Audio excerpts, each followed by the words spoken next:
ওনার স্বামী হলো আবু সালামা। মজার ঘটনা খেয়াল করে শুনেন।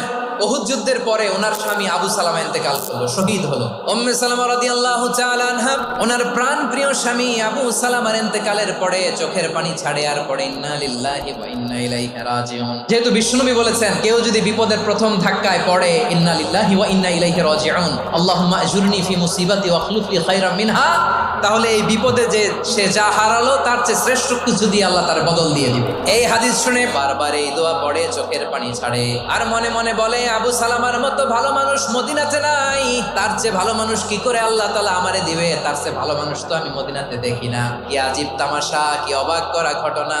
কিছুদিন পরে দেখা গেল স্বয়ং বিশ্ব নবী উম্মে সালামাকে বিয়ের প্রস্তাব পাঠিয়েছে।